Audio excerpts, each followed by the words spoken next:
ठंड में गाय और बैल का प्यार। भोला और चंदा सेठ की कैद से आजाद होकर अपनी एक अलग दुनिया बसाने चले थे। दोनों बहुत खुश थे कि एक साथ हैं और अपनी एक अलग दुनिया बसाएंगे, लेकिन उनकी खुशी में बाधा डालने वाली अब ये कड़ाके की ठंड आ गई थी। भोला देखो ना, कितनी ठंड पड़ रही है। हम घर से तो निकल आए, सेठ जी की कैद से तो आजाद हो गए। मुझे इस बात की बहुत खुशी है, लेकिन हम इतनी ठंड में जाएंगे कहाँ? और अभी मुझे बच्चा भी तो होने वाला है। इस समय मुझे बिल्कुल ठंड नहीं लगनी चाहिए।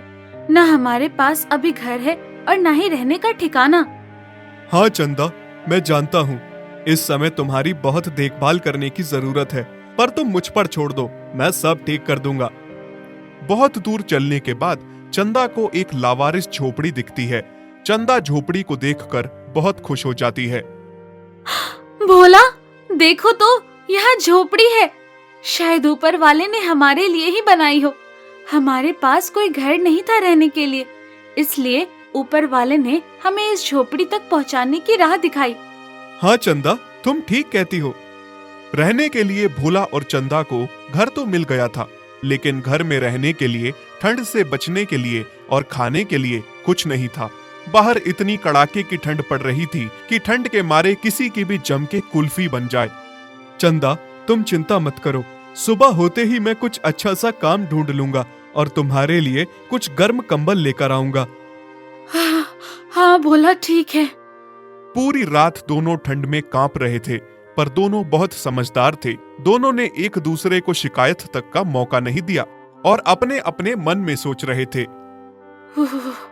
मुझे ठंड तो बहुत लग रही है, लेकिन मैं भोला को बताऊंगी नहीं कि मुझे बहुत ठंड लग रही है। अगर मैंने उसे बताया तो उसे बहुत चिंता हो जाएगी। चंदा, मैं जानता हूँ तुम्हें बहुत ठंड लग रही है, लेकिन क्या करूँ, बस सुबह होने का इंतजार करता हूँ। सुबह मैं कोई ना कोई इंतजाम कर लूंगा और किसी भी हाल में तुम्हारे लिए कंबल लेकर आऊंगा। रात भर चंदा को ठंड में ठिठुरता हुआ देख भोला सुबह सुबह ही काम ढूंढने के लिए निकल जाता है। अरे, ये भोला कहाँ गया इतनी सुबह सुबह? पूरा दिन काम ढूंढने पर भी भोला को काम नहीं मिलता है। बस कहीं थोड़ा सा खाने को मिल जाता है, उसे भी वो चंदा के लिए ले आता है। अरे भोला, आ गए तुम? कहाँ चले गए थे सुबह सुबह, और वो भी बिना बताए? मैं काम ढूंढने गया था, लेकिन मैं किसी के काम का नहीं हूँ। मुझे कोई भी काम नहीं मिल रहा। तुम पूरी रात ठंड में कांप रही थी, थर थर रही थी। सोचा सुबह जाकर कुछ काम ढूंढ के पैसे कमा कर आऊंगा, लेकिन पूरा दिन काम ढूंढने पर भी मुझे कोई काम नहीं मिला। तुम ठंड में कैसे रही होगी? इस समय तुम्हें ठंड नहीं लगनी चाहिए। बहुत जरूरी है कि तुम्हारी अच्छे से देखभाल हो। हाँ, तुम चिंता क्यों करते हो? सब ठीक हो जाएगा। इतनी जल्दी हार मत मानो। अभी तो तुम एक दिन काम देखने गए थे, कल फिर से चले जाना। और रही ठंड की बात, तो इतनी भी ठंड नहीं है जितना तुम कह रहे हो। ठंड तो बहुत थी, लेकिन चंदा भी भोला को दिलासा दे रही थी कि उसे ठंड नहीं लग रही है, ताकि भोला चिंता ना करे। कल फिर से चले जाना काम देखने। हाँ, शायद तुम ठीक कह रही हो। चलो, वो तो मैं कल देख लूंगा, लेकिन उससे पहले ये लो, खाने के लिए तुम्हारे लिए खाना लाया हूँ। मैंने पेट भर खा लिया था, ये मैं तुम्हारे लिए लेकर आया हूँ, खा लो। भोला, तुम तो अच्छे से झूठ भी नहीं बोल पाते, फिर क्यों मुझसे झूठ बोलने की कोशिश कर रहे हो? मुझे पता है तुमने कुछ नहीं खाया है। चलो साथ मिलकर खाते हैं, जितना जितना भी हिस्से में आएगा। चंदा, तुम हमेशा से मेरा झूठ पकड़ लेती हो ना। फिर दोनों मिलकर खाना खाते हैं। आधी रात के बाद ठंड और ज्यादा बढ़ जाती है। चंदा, सुना है शहर की ओर बर्फबारी हुई है, जिससे तेज हवाएं इस ओर भी आ रही हैं। इसलिए आज रात कुछ ज्यादा ही ठंड लग रही है। हाँ हाँ भोला, तुम सही कह रहे हो। तभी तेज हवा से झोपड़ी का दरवाजा ही टूट के गिरता है, जिससे अंदर और तेज हवा आने लगी, ठंड लगने लगती है। अरे रे रे, दरवाजा टूट गया। पहले क्या कम ठंड थी, जो अभी इस दरवाजे को भी टूटना था। हाँ, अब क्या करें? तुम चिंता ना करो चंदा, मैं देखता हूँ। भोला टूटे हुए दरवाजे को खड़ा कर देता है और उसको दरवाजे के साथ लगा के पीछे से एक बड़ा सा पत्थर लगा देता है, जिस वजह से फिर हवा अंदर ना आने लगी। हाँ चलो, अब हवा तो अंदर नहीं आएगी ना। चंदा, तुम्हें बहुत ठंड लग रही है ना, पर तुम जानबूझकर मेरे साथ शिकायत नहीं कर रही हो ताकि मैं चिंता ना करूं। सच कहूँ भोला, तो हाँ, मुझे बहुत ठंड लग रही है, लेकिन मुझे अपनी चिंता नहीं, अपने होने वाले बच्चे की चिंता है। अगर मुझे ठंड लग गई, मेरी तबीयत खराब हो गई, तो न जाने हमारे बच्चे का क्या होगा। नहीं नहीं, तुम चिंता मत करो, मैं कुछ करता हूँ, मैं कंबल लेकर ही आऊंगा, तुम चिंता ना करो। अगली सुबह भोला जब घर से बाहर निकलता है तो ये सोचते हुए ही निकलता है कि उसे चाहे काम मिले या ना मिले, लेकिन वो कंबल जरूर लेकर आएगा। नहीं, आज मुझे खुद की ठंड के बारे में नहीं सोचना है कि मुझे ठंड लग रही है। मुझे ठंड नहीं लग रही है, मुझे बस और बस चंदा और अपने होने वाले बच्चे के बारे में सोचना है। उसे ठंड नहीं लगनी चाहिए। मुझे चंदा के लिए कंबल लेकर ही जाना होगा। एक कंबल वाले भैया के पास जाता है और उससे कंबल मांगता है। हाँ भाई साहब, क्या आप मुझे एक कंबल दोगे? हाँ भाई, ले लो, मेरे पास बहुत सारी वैरायटी के कंबल है, अलग अलग भाव में है। तुम्हें कौन से भाव का कंबल चाहिए बताओ? भाई साहब, मेरे पास पैसे तो नहीं हैं, पर हाँ, मैं बहुत जल्द काम ढूंढ लूंगा और पैसे कमा के तुम्हारे पैसे लौटा दूंगा।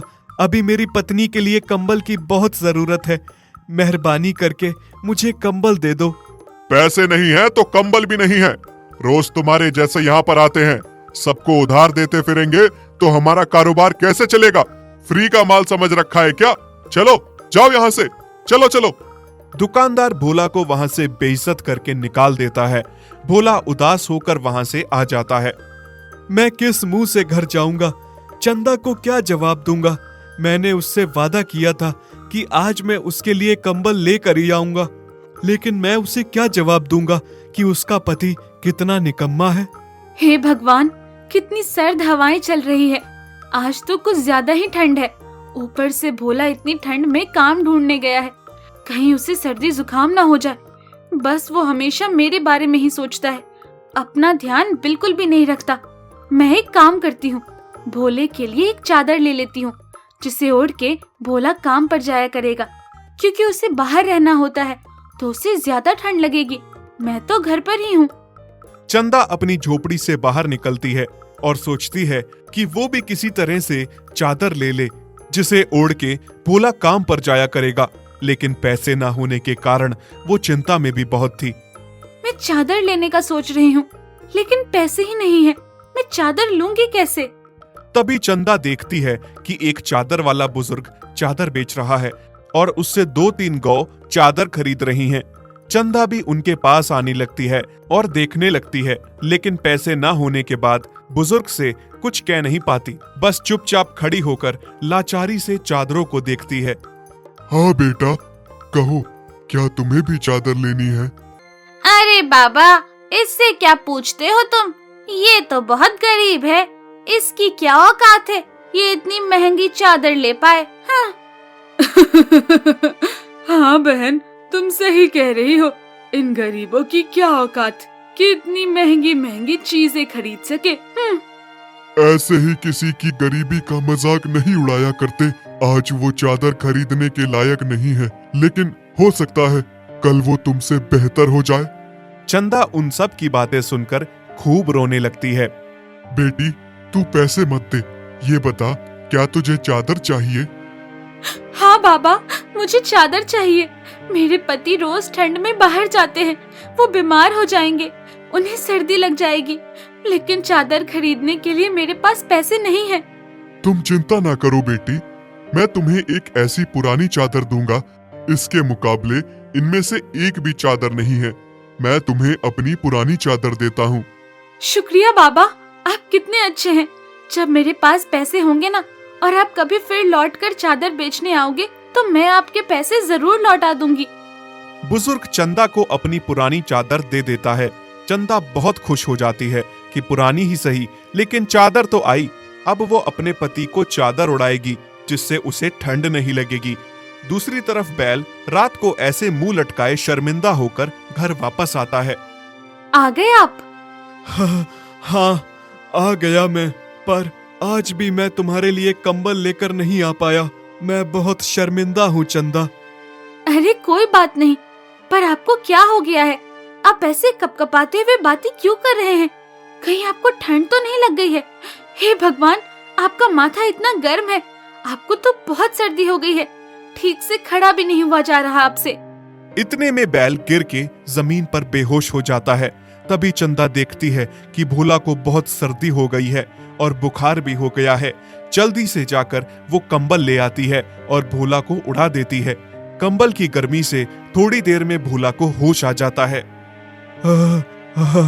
अरे ये चादर कहाँ से आई? चंदा भोला को सारी बात बताती है। भोला बहुत खुश हो जाता है कि चंदा ने उसके लिए चादर ली है। देखते ही देखते भोला का बुखार, जुकाम, ठंड सब कुछ मिनटों में गायब हो जाता है। एकदम से मेरी सर्दी, जुकाम, बुखार कैसे गायब हो गया? ये तो कोई करामाती कंबल लग रहा है। हाँ भोला, तुम सही कह रहे हो, मुझे भी यही लग रहा है। मुझे तो वो बाबा भी कोई भगवान से कम नहीं लग रहे, जो भगवान बनकर हमारे घर आए और मुझे अपनी जादुई कंबल दे दी। फिर वो उसे चादर दे देती है और अगले दिन भोला काम के लिए निकलता है। उसी दिन भोला को काम भी मिल जाता है। धीरे धीरे करके भोला का काम इतना अच्छा चलने लगता है कि वो कंबलों की दुकान खोलता है और कंबल बेचने का काम करता है। वो देखते ही देखते बहुत अमीर हो जाता है और साथ में और गरीबों और शहर में जो ठंड में ठुठुर रहे हैं उन्हें वो फ्री में कंबल बांटने लगा। थोड़े दिनों में चंदा एक प्यारे से बछड़े को भी जन्म देती है। भोला, आज मैं बहुत खुश हूँ। आज हमारा परिवार पूरा हुआ और धीरे धीरे करके सब ठीक हो जाएगा। हाँ चंदा, तुम सही कह रही हो। अब देखना, आगे आगे हमारे जीवन में खुशियां ही खुशियां होंगी। दोस्तों, हमारी स्टोरी को पूरा देखने के लिए धन्यवाद। अब इसके अगले भाग में हम आपको यह दिखाएंगे कि भोला और चंदा की वो करामाती जादुई चादर कैसे चोरी हो जाती है और कौन उन्हें चुरा के ले जाता है। यदि आप ऐसी कहानियां और देखना चाहते हैं तो हमारे चैनल को सब्सक्राइब करें और बेल आइकन पर क्लिक करें ताकि हमारी सारी नई वीडियोस आप सबसे पहले देख सकें।